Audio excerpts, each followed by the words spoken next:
Welcome everyone, we are Infinity Blend. आज की video होगी जेफरी एप्स्टीन्स के प्राइवेट आइलैंड के बारे में। तो ये वीडियो मैं स्टार्ट करूं उससे पहले मुझे कुछ क्लिप्स मिली हैं इंटरनेट से, वो आप देख लीजिए पहले।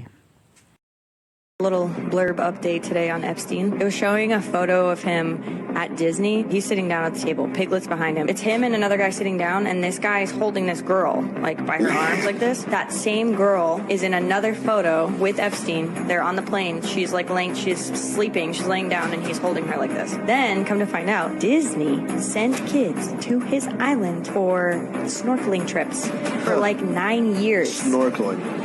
And their cruise ships made stops at his island all the time. J.E. We did it. We did it.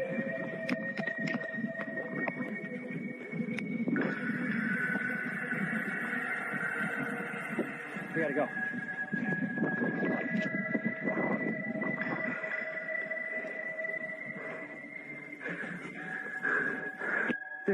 जो आपने अभी वीडियो देखा वो था जेफरी एप्स्टीन्स के private island little Saint James का दूसरा नाम लोलिता आइलैंड। ये इम्पॉर्टेंट चीज़ है याद रखने के लिए कि ये अभी इन्वेस्टिगेशन में है एनफोर्समेंट के। काफ़ी सारे दूसरे एक्सपेक्ट्स हैं इस आइलैंड को लेके और बहुत पक्का बताना मुश्किल ही है कि इस आइलैंड पे क्या होता था या फिर क्या लीगल चीज़ चलती थी। जेफरी एप्स्टीन्स ने ये आइलैंड 1998 में परचेज़ किया था। इस आइलैंड को लग्जरियस आइलैंड माना जाता है। इसमें mention, private beach, swimming pool और जो भी वो पार्टी होस्ट करता था उसमें सेलिब्रिटीज़, पॉलिटिशियन और साइंटिस्ट बहुत बड़े बड़े आते थे। काफ़ी सारे एलिगेशंस हैं इस आइलैंड को लेके, जैसे डैश अब्यूज़ होता था छोटे बच्चों को। एप्स्टीन अरेस्ट हो गया था 2019 में क्योंकि उस पर डैश ट्रैफिकिंग के चार्जेस थे और उसकी डेथ भी सुसाइड थी प्रिजन में ही जब उसका ट्रायल चल रहा था कोर्ट में। एप्स्टीन्स आइलैंड के जो गेस्ट थे वो पूरे दुनिया के हाईएस्ट रैंकिंग सोसाइटी में से थे। सेलिब्रिटीज़ हो या साइंटिस्ट हो या फिर रॉयल फैमिली के मेंबर्स ही क्यों ना हो, वो पहले प्राइवेट जेट में बैठते थे, फिर उसके बाद हेलीकॉप्टर को बोर्ड करके आइलैंड पे आते थे। वो अपने आप को कहते थे लिटिल एसटी जेफ।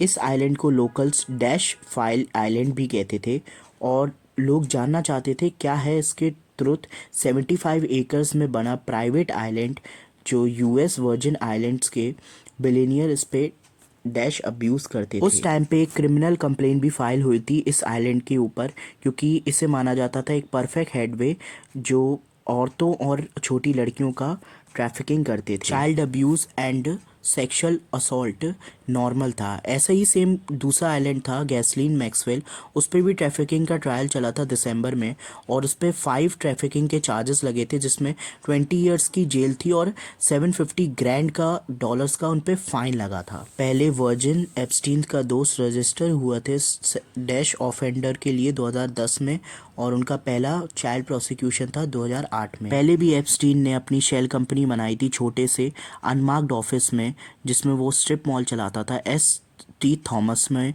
और सैम्स मिनी मार्ट के सलून में हैप्पी नेल्स नाम से। फिर 1998 में उसने लिटिल एस.टी. जेम्स खरीदा किसी वेंचर कैपिटलिस्ट से जो अपनी शेल कंपनी के तहते में दिया उसको, और वो 8 से 6 मिलियन डॉलर की डील थी जो उसने हाल के हाल वेजिटेशन रिप्लेस कर दिया 40 फुट पाम ट्रीज से। 2007 की ही स्टार्टिंग में ही एप्स्टीन ने चालू कर दिया था मैसिव प्रोग्राम इस बंगले को बनाने का।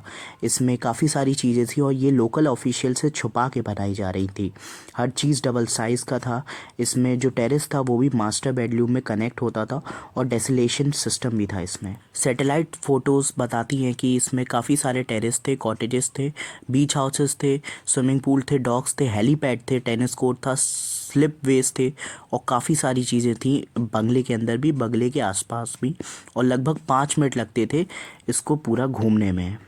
और एक एंड पे एप्स्टीन्स मैन्योर के ये स्क्वाड ब्लू बॉक्स टाइप का कुछ था। इसमें सब कुछ स्ट्रिप्ड क्लब समथिंग या फिर इसे एक टेंपल सा माना जाता था उनके टाइम पे, वो लोग ऐसा मानते थे। इसी में वो सारी अपनी घटिया हरकतें करते थे जो भी वो करना चाहते थे। इनफैक्ट जानने वाली ये भी बात है कि एप्स्टीन के पेरेंट्स भी इसी पे बरी हुए थे और उसने ये साइट को एक रिचुअल बना दिया था डैश अब्यूज़ के लिए। इन्वेस्टिगेशन में पता चला एक बिजनेस इनसाइडर से कि ये उसके लिए एक स्टडी या फिर म्यूजिक रूम टाइप का बहुत बड़ा हाथ था लिटिल सेंट जेम्स का। इसकी ये कंप्लेन थी क्योंकि उसका वर्ल्ड वाइड प्राइवेट फ्लाइट्स के लिए बहुत बड़ा हाथ था। वो कहीं भी विक्टिम्स को भेज सकता था, लंदन हो, पेरिस हो, It कहीं says भी। some victims were as young as 12. The complaint also alleges that Little St. James served as a prison for the victims, with Epstein controlling all communication with the outside world. It says one 15-year-old tried to escape by swimming, but Epstein organized a search party, recaptured her, and confiscated her passport. Remember, he owns a whole island, said Attorney General Denise George in 2020. So it wasn't a situation where a child or a young woman would be able to just break away and run down the street to the nearest police station. One alleged victim told CBS News that she had been raped in Epstein's office in St. Thomas and that he had a gun strapped to the bedpost in his bedroom on Little St. James. The complaint says Epstein kept a computerized list of underage girls in or near the Virgin Islands who could be brought to the island. Thank you everyone for watching my video. Please do support my channel for future content.